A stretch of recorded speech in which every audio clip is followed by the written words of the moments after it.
semana estudiamos la lección del Deuteronomio en el Nuevo Testamento. La semana pasada estudiamos Deuteronomio en el Antiguo Testamento. Y hoy continuamos con esto y quiero que vayamos al día domingo y nos vamos a referir a Mateo 4. Mateo 4, del 1 al 11, acerca de la tentación de Cristo, cuando Jesús es llevado al desierto por el Espíritu para ser tentado por el enemigo.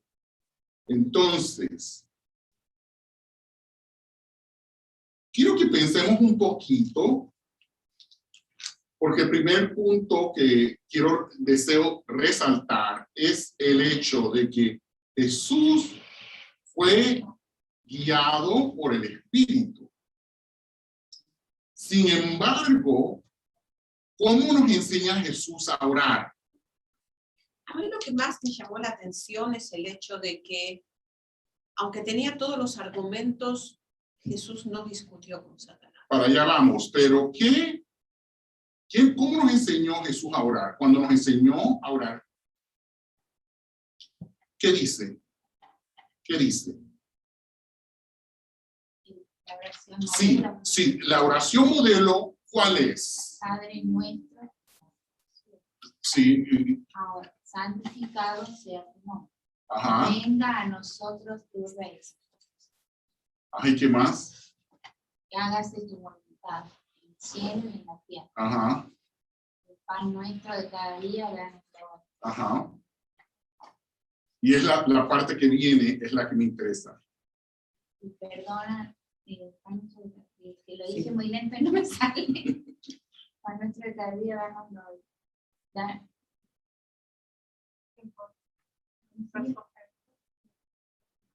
¿Y qué más? Caer en tentación. No nos dejes caer en tentación. Y ese es el punto al que yo quería llegar. Porque el Espíritu, aquí lo dice Mateo 6:13, dice que el Espíritu lleva a Jesús a ser tentado. Sin embargo, Jesús en la oración modelo dice, y no nos dejes caer en tentación. ¿Cómo se entiende eso? Entonces, ¿pero por qué el Espíritu, el mismo Espíritu que guía a Cristo a ser tentado, es el mismo Espíritu al que le pedimos que nos ayude? ¿Cómo se entiende? ¿Por qué creen ustedes?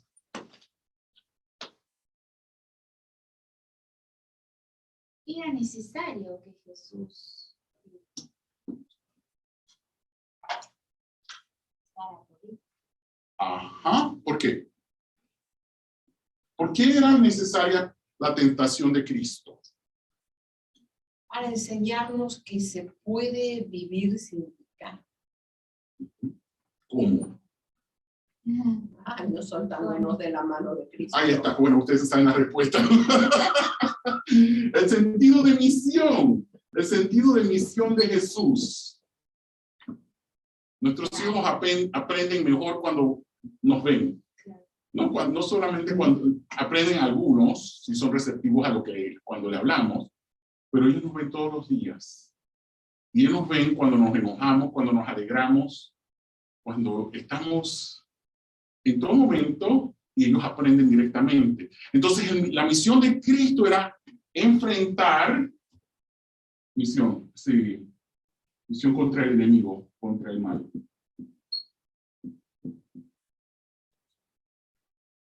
La misión de Cristo era eso. Él vino, en otras palabras, se iniciaba el momento, ya se trasladaba la lucha que se inició en el cielo, se traslada a la tierra, y Cristo dice, bueno, está en el desierto, y fíjense, él no busca al enemigo. No. El enemigo hace exactamente con él lo que hace con nosotros hoy. Se nos acerca y empieza el susurro. Como hizo con Eva. Lo mismo. Y así como el enemigo hace, muchas veces nos susurra, no nos tiene que gritar mucho. Quizá la sociedad nos grita, pero el enemigo nos susurra. Y es por eso la importancia de conocer la voz de Dios, de estar en relación con Él, de tal manera que nosotros reconozcamos el origen de la idea. Entonces, Jesús se convierte en el segundo Adán, la cabeza de la humanidad, se convierte en la vid verdadera. Nosotros somos los pámpanos, las ramas, que estamos injertados en Jesús a través de la fe. Y a través de esa fe, en esa relación, llegamos a obtener una nueva naturaleza, ¿verdad? Entonces, y es por eso que Jesús es llevado por el Espíritu al desierto y nosotros, el Espíritu, nos ayuda a no caer en tentación. Entonces ya hablamos de cómo Jesús se sobrepuso. Ruth mencionó que Jesús dijo que escrito está. Cito la Biblia, cito la palabra de Dios. Entonces ahora quiero que hablemos de Nicodemo.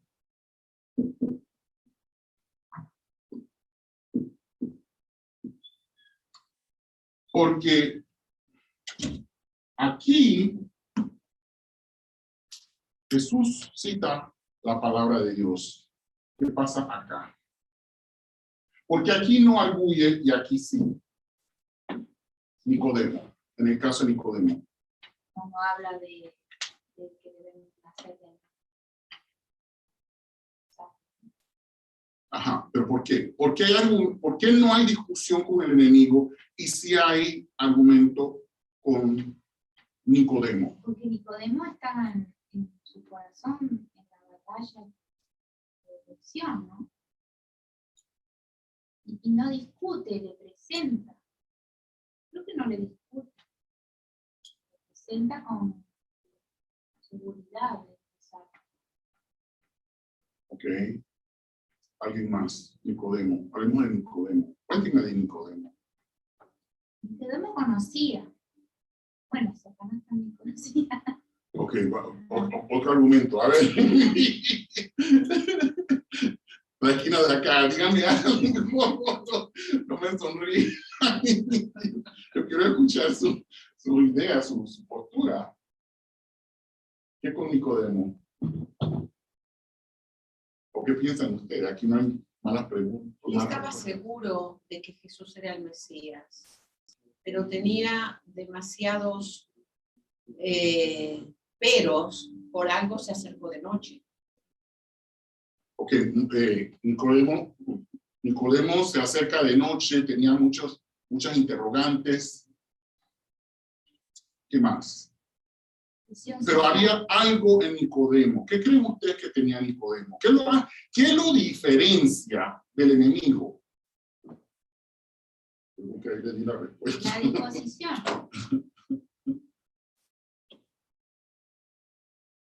A ver. La disposición. Disposición. Él sentía la necesidad. Necesidad. La intención. Disposición. ¿Qué más? Necesidad. El propósito. Intención.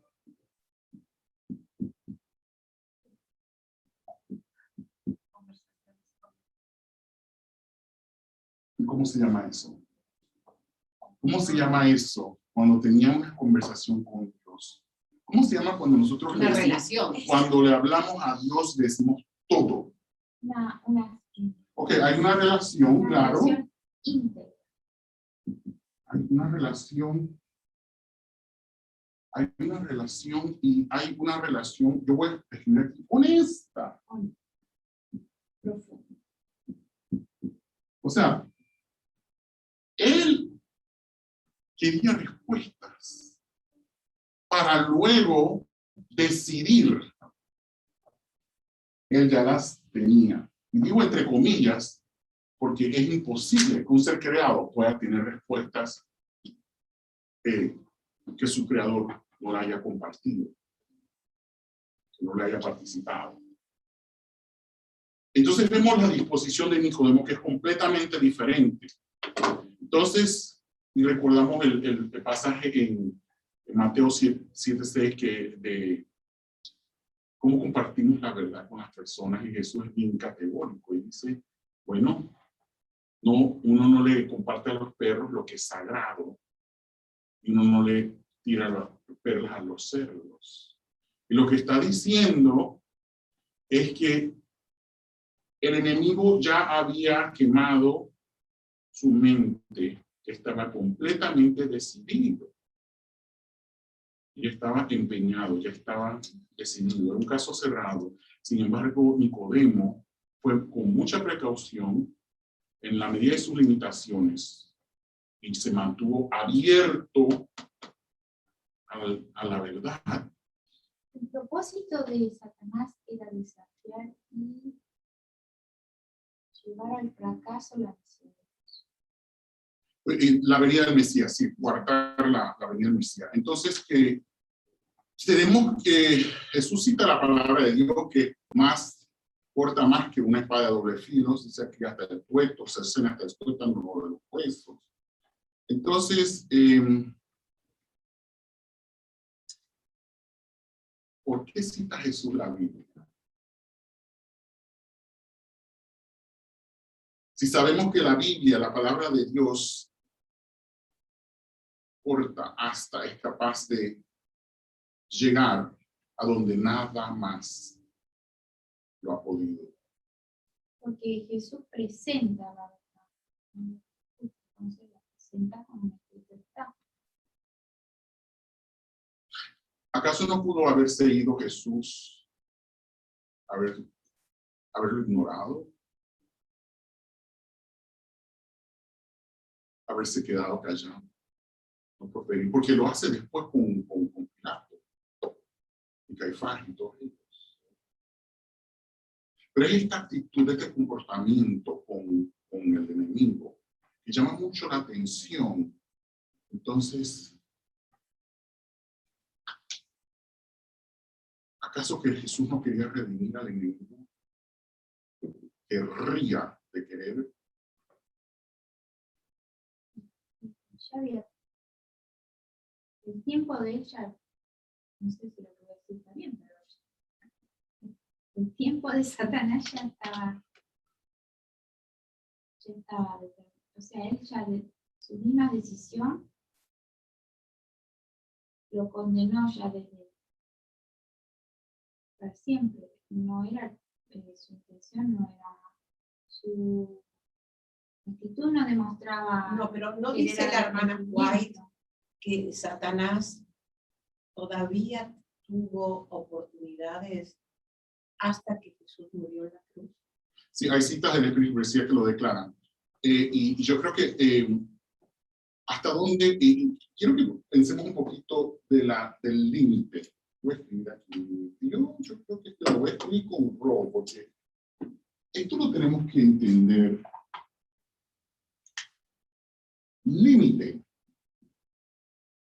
¿Qué es un límite? ¿Para qué se utiliza? ¿Qué es un límite? Separa. ¿Qué separa?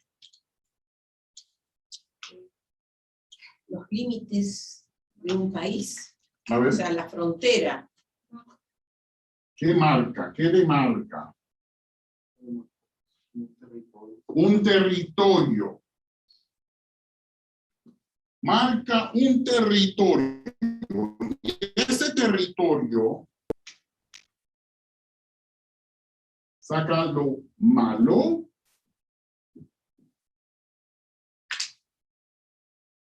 y protege lo bueno.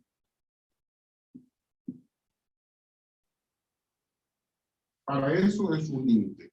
Y estoy diciendo, lo estoy escribiendo con rojo de amor, porque muchas veces lo hacemos de la forma equivocada, que no llega a ser un límite, si no llega a ser otra cosa,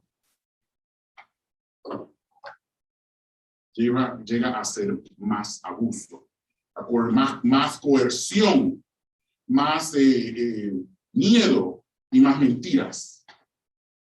Estamos viviéndolo. Creemos que ustedes saben, nos va a salvar la narrativa de que si hacen esto, van a evitar todas estas cosas y procuren no, o sea, la presión que sea, yo creo que cada decisión que tomamos es personal.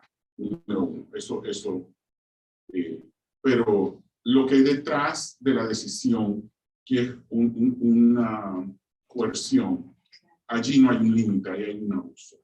Abuso de autoridad, abuso de lo que sea. Entonces quiero que pensemos un poquito al respecto. Y entonces quiero volver a hablar acerca de la Biblia. La importancia de memorizar, comprender la palabra de Dios cuando cuando enfrentamos a la tentación.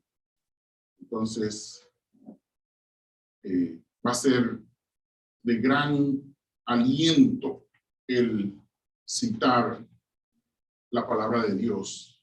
En una oscuridad, la luz disipa las tinieblas. Y como estamos en relación con nuestro Creador, entonces, aunque experimentemos el mal, vamos a tener paz. Ok, quiero que pasemos ahora Deuteronomio 10, 17 al 19.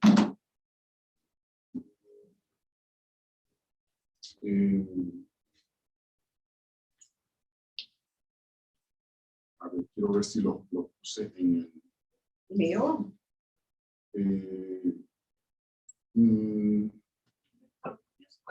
10, 17 al 19. Leo. El versículo 12, perdón. Sí, por favor. El 12. Deuteronomio 10, 12, por favor. Ahora pues, Israel, ¿qué pide Jehová tu Dios de ti? Sino que temas a Jehová tu Dios, que andes en sus caminos y que lo ames y sirvas a Jehová tu Dios con todo tu corazón y con toda tu alma. 13. Que guardes los mandamientos de Jehová y sus estatutos que yo te prescribo hoy para que tengas prosperidad. Entonces, ¿qué nos pide Dios a nosotros hoy? ¿Algo diferente? ¿Acaso nos pide algo diferente? ¿Y qué significa el temer a Dios? ¿Qué significa andar en sus estatutos? ¿Cómo amamos a Dios? Entonces, ¿tienen los mandamientos de Dios algo que ver con los métodos y los principios que nosotros practicamos y ejercemos para nuestra propia salud? Entonces, ¿acaso no vivimos como guardamos los estatutos de Dios al lidiar con el prójimo? Y estamos evitando un problema legal con Dios.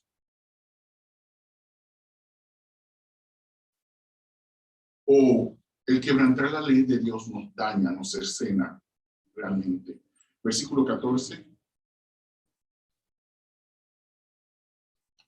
He aquí que Jehová tu Dios son los cielos y los cielos de los cielos, la tierra y todas las cosas que en ellas hay. ¿Y esto qué significa? ¿Qué es lo que está diciendo este versículo? ¿Qué es lo que está indicando? Dios soberano. Dios, ¿y qué más? Es el dueño, ¿por qué? ¿Qué vino primero? Él creó todo. Él es el origen de todo. Y si Él lo originó, ¿de quién? Si no, Él va a hacer, a corresponder, a pertenecer. Entonces, Él no solamente creó todo, sino que hasta el día de hoy lo sustenta.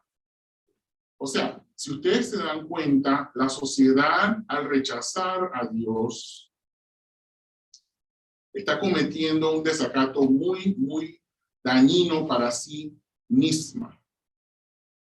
Cuando nos olvidamos de Dios, yo en lecciones pasadas hablaba del manual de uso. Cuando uno compra lo que sea, hay un manual de uso y ojalá lo leamos, porque entonces vamos a poder maximizar su función. Pero cuando nosotros nos olvidamos del manual de uso, estamos en peligro. 15, por favor. Solamente de tus padres se agradó Jehová para amarlos, y escogió su descendencia después de ellos a vosotros, de entre todos los pueblos como en este día. Ajá, entonces tenemos una identidad y una individualidad al ser seres criados a la imagen de Dios, y realmente le somos muy importantes. Él está muy interesado en nosotros. Aunque no lo comprendamos, eso quizás es de aquí para allá, pero de allá para acá, Él sí está interesado en nosotros. Y quiero que nosotros somos hijos de Dios, entonces yo me comparo así como que se interesa uno con sus hijos, uno que es padre, a pesar de que sus hijos son, en veces les dice uno algunas cosas y no lo hacen de esa manera, uno lo sigue amando a ellos. Entonces Dios es igual con uno, o sea, Él se interesa porque como Él murió por uno, por nosotros, y que somos, dice la Biblia, que somos llamados los hijos de Él, entonces me hago una comparación como es Dios con uno. Claro, pero Él muere acá porque desde acá nos ama. Y Él se sacrifica. Nosotros nos hacemos cualquier cosa con nuestros hijos. Ellos muchas veces no lo entienden. O sea, entonces, pero eso, por eso es que yo digo de aquí para allá, o de allá para acá, en el caso de nosotros aquí en el planeta Tierra, sea que ellos no nos entiendan o no, eso no impide que nosotros sigamos amando. Entonces, quiero que leamos el párrafo que les mandé del deseo de todas las gentes. El Consolador. El primero. Por favor. El Consolador es llamado el Espíritu de verdad. Su obra consiste en definir y mantener la verdad. Ese es el rol del Consolador. Definir y mantener la verdad. Imagínense, continuar. Primero mora en el corazón como el Espíritu de verdad y así llega a ser el Consolador. Ok, ¿por qué? Porque cuando nosotros escuchamos la verdad, aunque nos haya ido mal, aunque nos hayamos confundido, decepcionado, cansado de todo, el saber que uno está en la verdad es de gran consuelo. Continúa. Hay consuelo y paz en la verdad, pero no se puede hallar verdadera paz ni consuelo en la mentira. Por medio de falsas teorías y tradiciones es como Satanás obtiene su poder sobre la mente, induciendo a los hombres a adoptar normas falsas. Tuerce el carácter. Por medio de la Escritura, el Espíritu Santo habla a la mente, graba la verdad en el corazón. Así expone el error y lo expulsa del alma. Por el Espíritu de verdad, obrando por la palabra de Dios, es como Cristo subyuga a sí mismo a sus escogidos. Ajá. Ahora el versículo 17, Ruth, por favor. Porque Jehová vuestro Dios es Dios de dioses y Señor de señores. Dios grande, poderoso y temible, que no hace acepción de personas ni toma cohecho. Y toma cohecho. Cohecho es coima. Salve, ¿cómo se no sé cómo se dice en mexicano. Cuando le pasan algo por debajo de la mesa, ¿cómo se llama eso? ¿Cómo se dice eso en vernacular? No sé. En Argentina se dice coima. Coima, sí, eso es, coima es... Le pasa para que sí. le pase por alto. Como disimuladamente. Sí. Claro, Pero, o sea, que te para un policía y para que no te haga su multa, en Argentina es muy usual eso. no solamente en Argentina. Bueno, pero le prefiere dar, no sé, $50 en la mano, sin que nadie lo vea, al policía, para que no le haga una multa de 500. O a eso le llamamos dar una mordida. A la mordida, gracias. Sí, sí, sí. Ah, dar una mordida. Sí, Ah, o sea, sí, la mordida, eso. Dios no, léalo de nuevo, no acepta mordida. El espíritu de verdad obrando por la palabra de Dios.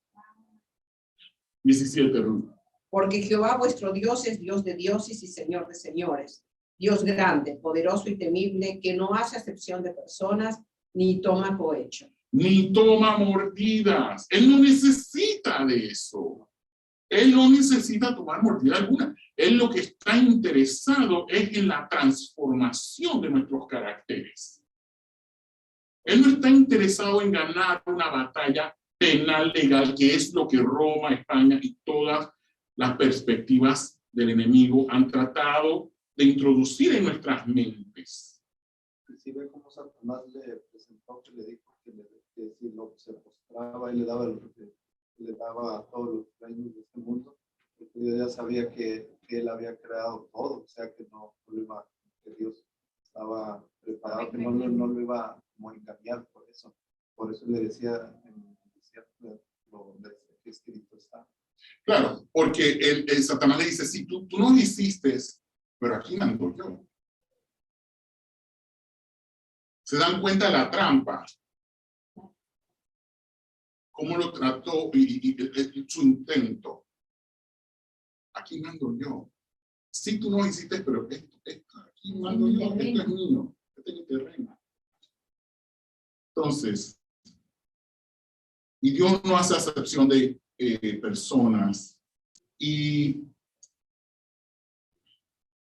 lo otro, ¿qué tipo de ley se aplica con parcialidad y qué tipo de ley puede ser impactada por mordidas y por coimas? ¿Qué leyes pueden ser?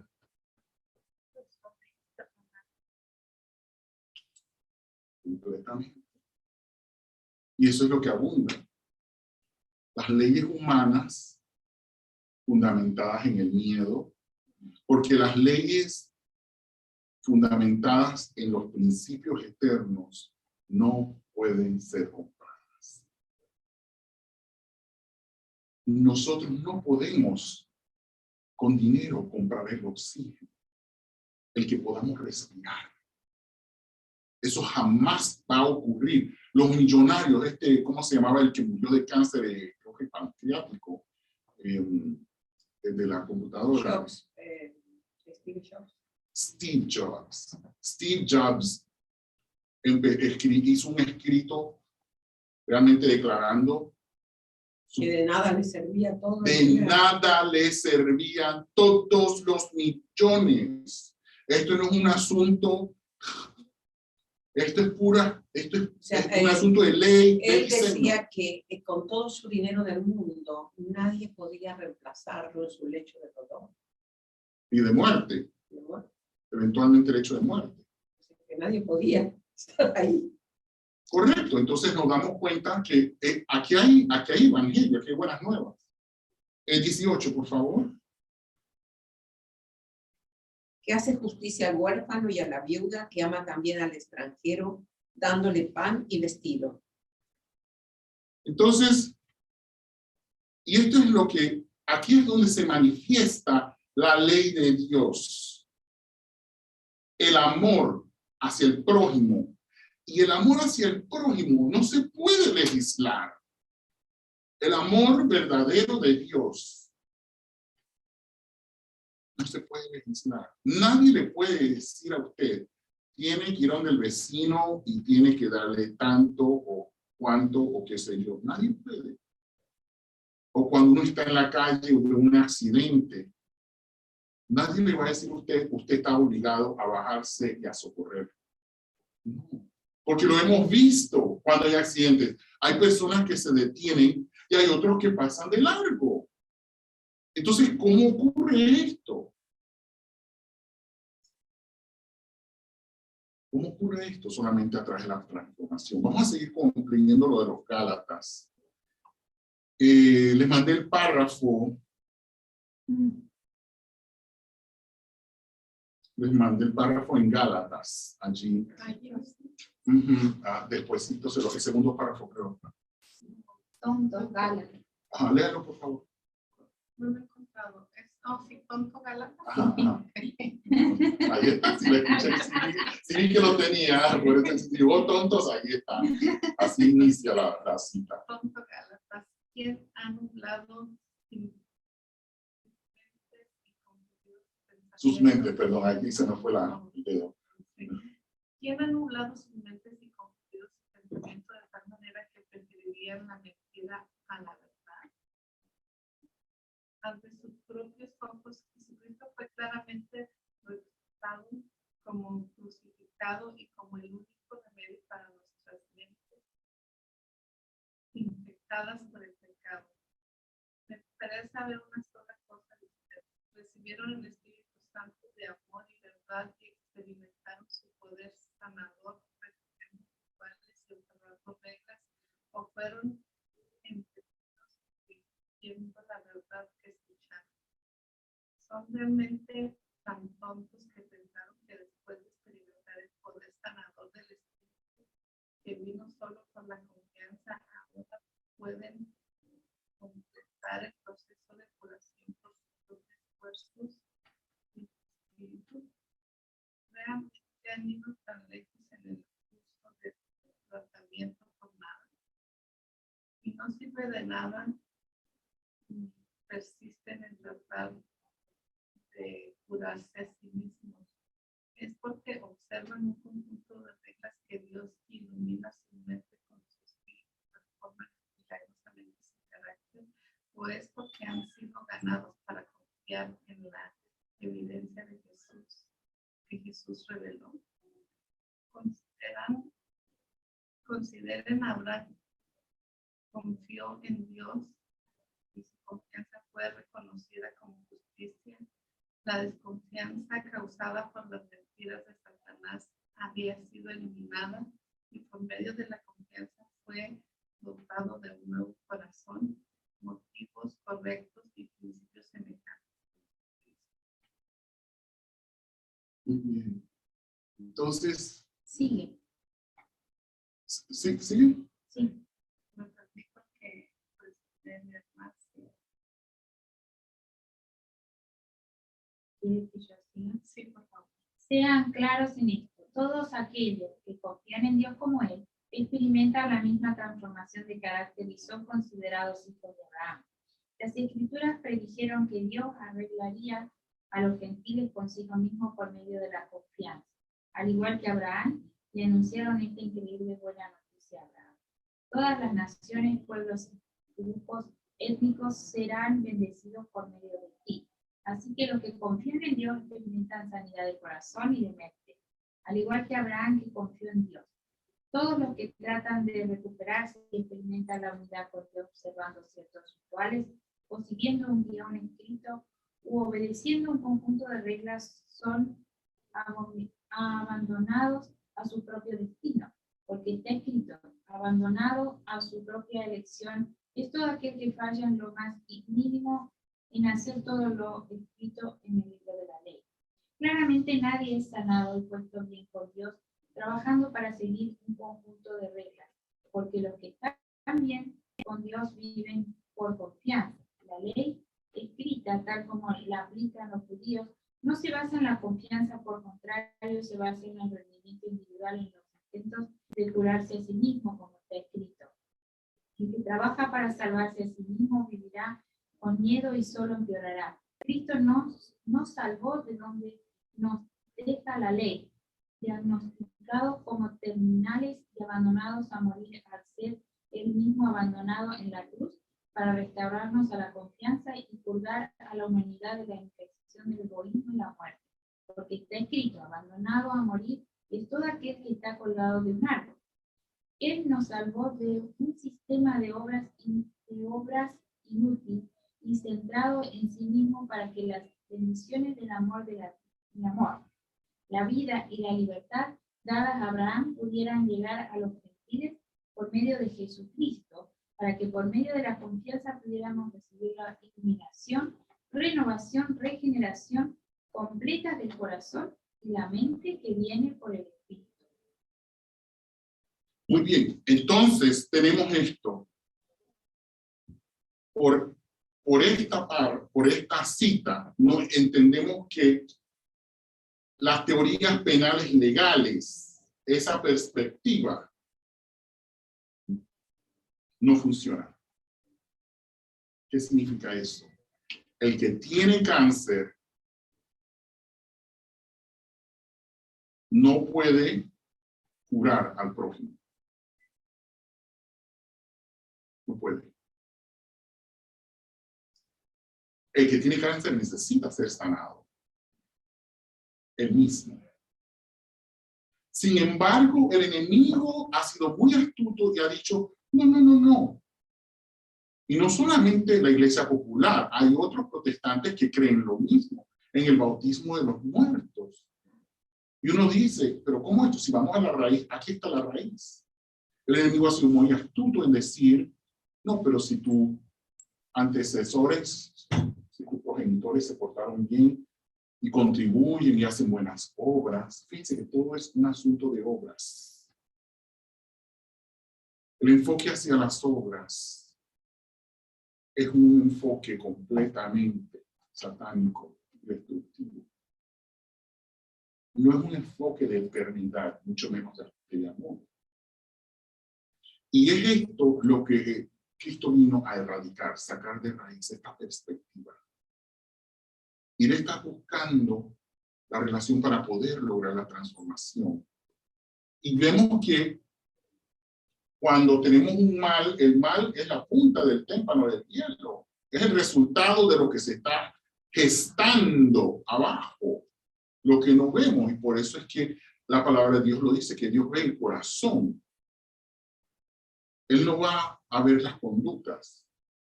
Él ve el corazón, porque es en el corazón en que decidimos.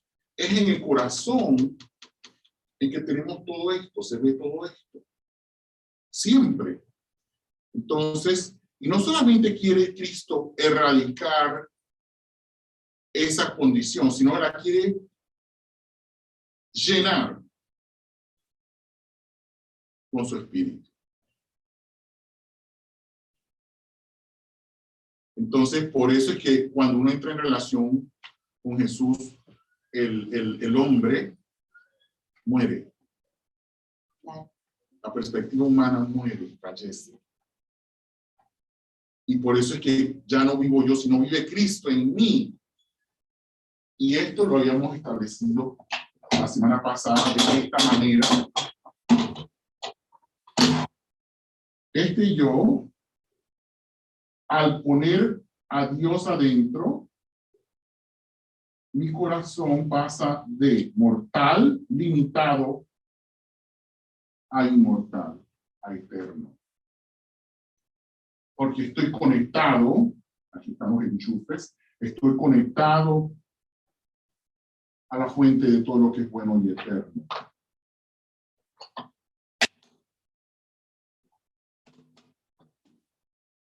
Entonces,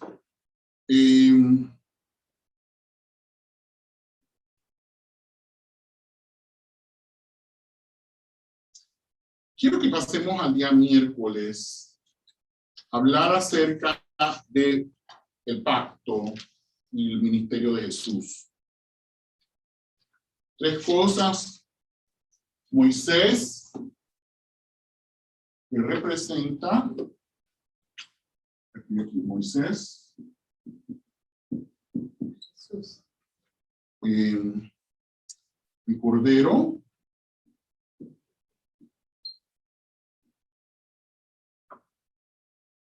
y Aarón.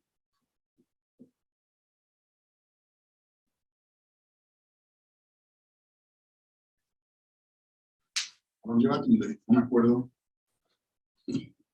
No. Entonces Moisés representa a Jesús en su estado de pre-encarnación. Moisés. Entonces, o sea, Moisés representa a Jesús con el Padre y el Espíritu Santo, planificando la salvación nuestra. El Cordero Pascual representa a Jesús viviendo aquí en la tierra, culminando su sacrificio, su muerte, y Aarón, el sumo sacerdote, representa a Jesús después de la resurrección. Entonces Jesús es nuestro intercesor. ¿Pero qué significa esto? Porque en el Sinaí a Moisés se le pide que interceda por el pueblo. Entonces, ¿qué es lo que quería Dios? Necesitaba a Dios, porque el problema es que ¿qué es la intercesión? El intercesor media entre dos partes que están disputando.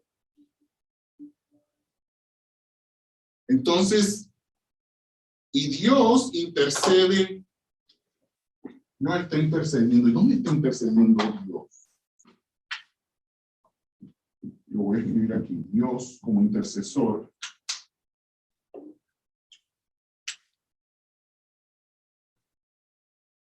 Está intercediendo en nuestros corazones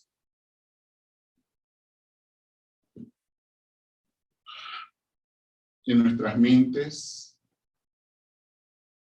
Recordémonos que Dios dijo, pondré enemistad entre ti y la mujer. En otras palabras, lo que yo creía. Sí. Con la duda. Perdón. Sí. También Dios intercede con los poderes del mal. También intercede con lo que el mal le hace al pecador. Está luchando. Porque hay un efecto. Y también Dios intercede a través del sumo sacerdote, de sacerdocio. ¿Qué significa esta parte? Esta última significa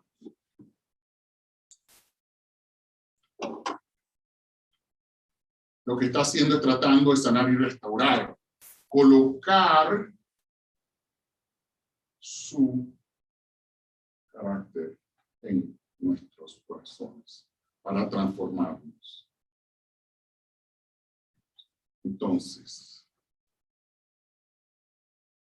lo que pasemos el día jueves ya, hablando del castigo del pecado. Y esto es muy importante que debemos comprender. Este párrafo, si ustedes olvidan cualquier cosa, si olvidan la lección de hoy, todo lo que hemos dialogado, por favor no olviden el siguiente párrafo que se encuentra en el deseo de todas las gentes. Alguien que lo lea en voz alta, por favor. Al principio de la gran controversia, Satanás había declarado que la ley de Dios no podía ser obedecida, que la justicia no concordaba con la misericordia y que si la ley había sido violada, era imposible que el pecador fuese perdonado. Cada pecado debía recibir su castigo, sostenía insistentemente Satanás. Y si Dios remitía el castigo del pecado, no era un Dios de verdad y justicia. Cuando los hombres violaban la ley de Dios y desafiaban su voluntad, Satanás se regocijaba. Declaraba que ello demostraba que la ley de Dios no podía ser obedecida. El hombre no podía ser perdonado, por cuanto él mismo después de su rebelión había sido desterrado del cielo. Correcto. Satanás sostenía que la familia humana debía quedar privada para siempre de Dios, insistía en que Dios no podía ser justo y al mismo tiempo mostrar misericordia al pecador.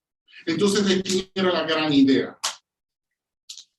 Porque esta cita es bien clara, establece, porque si hay una penalidad,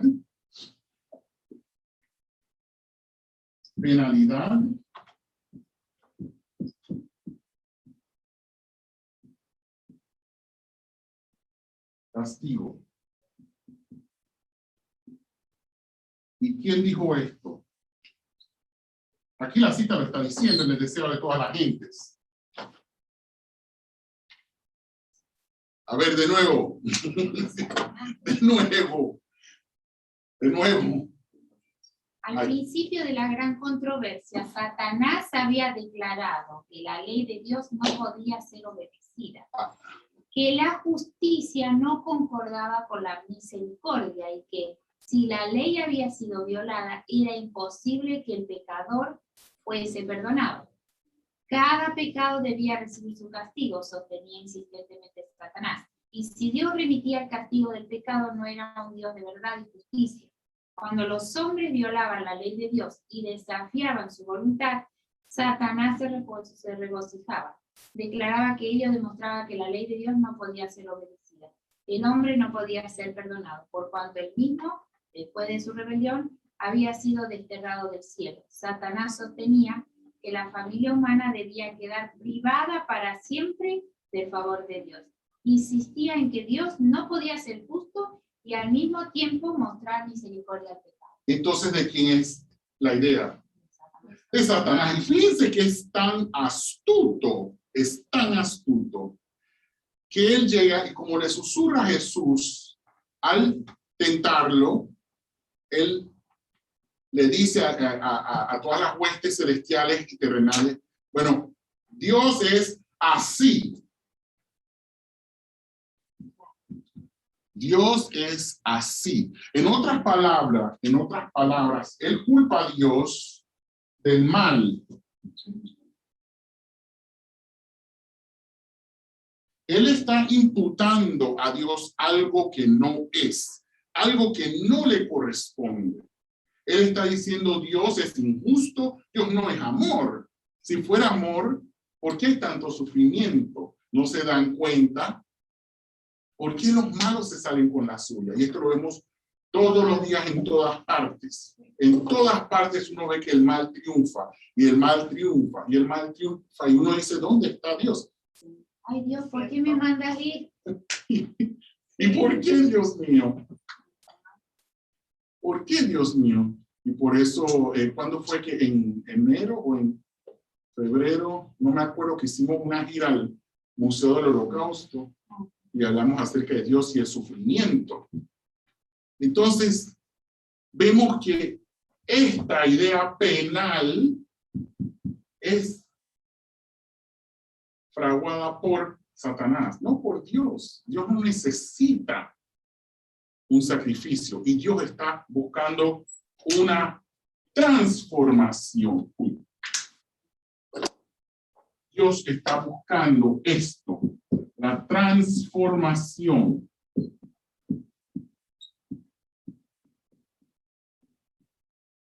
No esto. Y entonces, ¿cómo se relaciona esto con nosotros?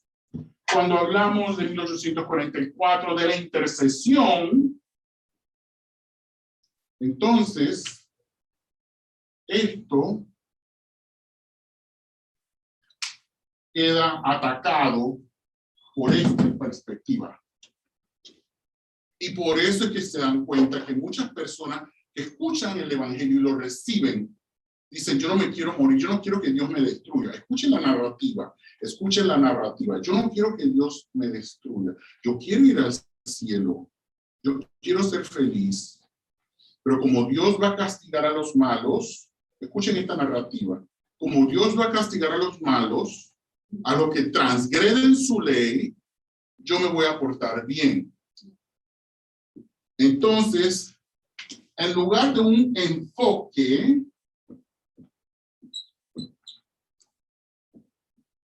en Jesús, tenemos un enfoque en mi persona. En mí. Entonces se centra todo esto. Ok. Entonces no es igual. Y por eso esto no es igual. El enfoque en Dios es completamente diferente al enfoque en mi persona. Y lo vemos cuando Pedro vio a Jesús en el mar y dijo, yo quiero hacer lo que tú haces. Jesús dijo, ven, ven, ven. Y Jesús me dice a mí hoy, ven, ven, ven. Y no me condiciona nada. Me invita, no me fuerza. Quiero que leamos Hebreos 10, 28 al 31 y se los envié en la versión, la paráfrasis de El Remedio.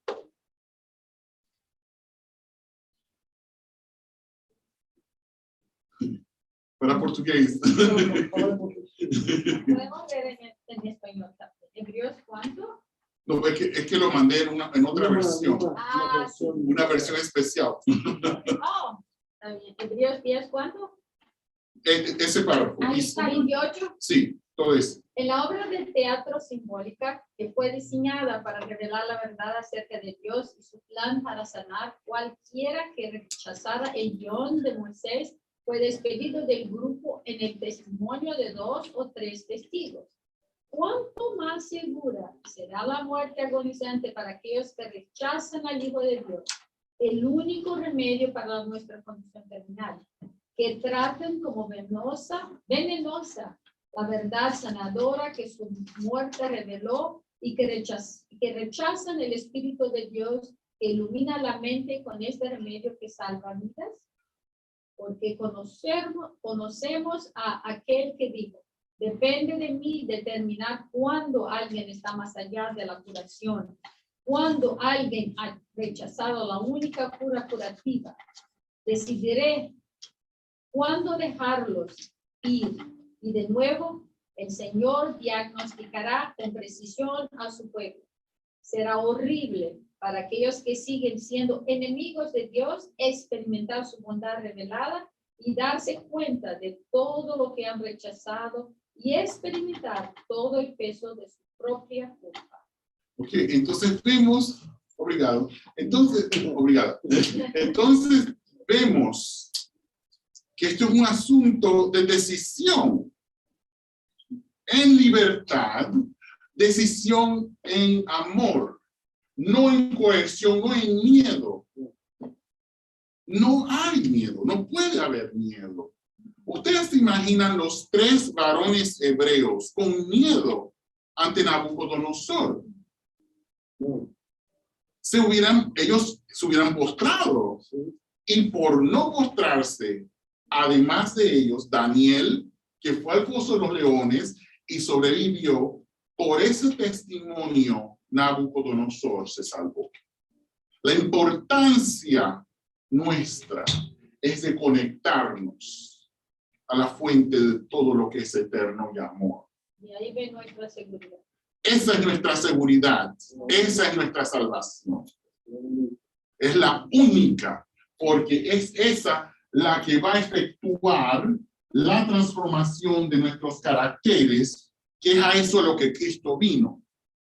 Entonces, estos límites establecemos, el límite de amor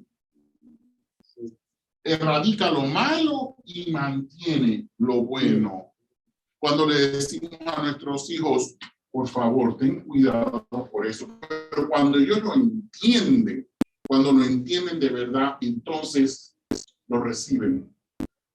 Hemos estudiado Deuteronomio para esta semana en el Nuevo Testamento. Nos damos cuenta cómo la palabra de Dios es la misma desde el Génesis hasta el Apocalipsis. Es completa y es real. Hoy, aquí y en nuestros corazones. Y no solamente hoy aquí que estamos nosotros reunidos, pero donde están nuestros familiares en nuestros correspondientes países. ¿Dónde están todos los hijos de Dios? Donde están todos los hijos de Dios que lo reconocen como creador y que lo siguen. Esto son 2 cosas, ¿no? Porque muchas veces paramos en reconocerlo, confesar su nombre mismo, pero tenemos que obedecerlo dentro de aquel box. Ahorita, es mi perspectiva. Box del amor. Y usted enfocó muy bien, porque levásemos para la idea de que porque yo amo a Dios, es porque Él me trata con amor. Y mismo destruyendo el mal para siempre, como es la promesa, y va a ocurrir, porque Dios en amor quiere que nos vivamos en un mundo de amor, su carácter. Él va a destruir el mal. Es una evidencia que cuando usted dice, está bonito porque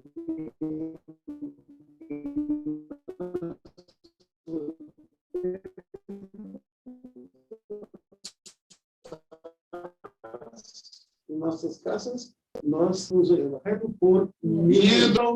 La gente guayaba. Por miedo. Entonces, quería terminar, quería hablarles de esto. Esto me lo puse hoy. Esto es lo que usa un indio en Panamá para la guerra. Para la fiesta y o para la guerra. Los hombres. Esto denota liderazgo, fortaleza, convicción, identidad, y también establece hasta cierto punto amenaza. Fíjense las implicaciones. O voy a decir la palabra postura. Quiero escribir aquí la palabra postura.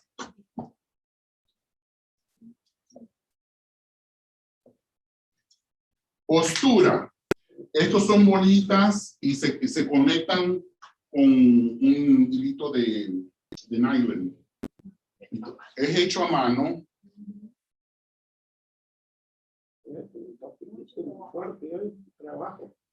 Vale una fortuna.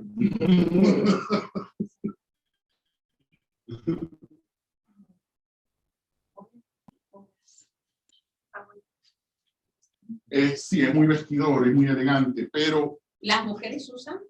las mujeres ahora, las mujeres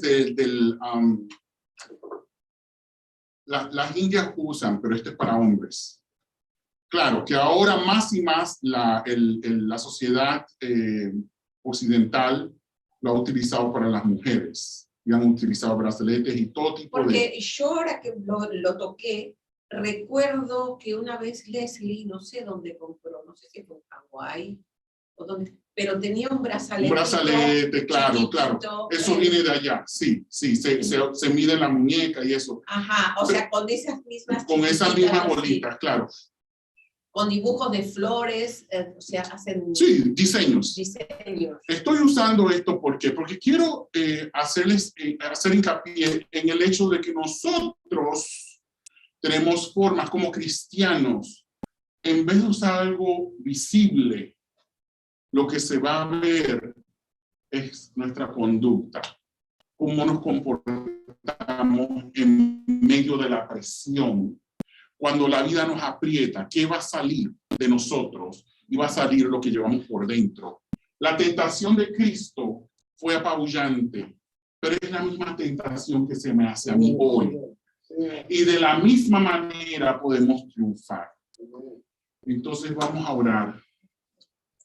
En este momento, en este lugar, Señor, te reconocemos como nuestro creador, como nuestro redentor, como nuestro salvador. Y te agradecemos grandemente por las personas que se han conectado, por las personas que han estado aquí, por las familias. Pedimos bendición sobre esta clase de escuela sabática, Señor.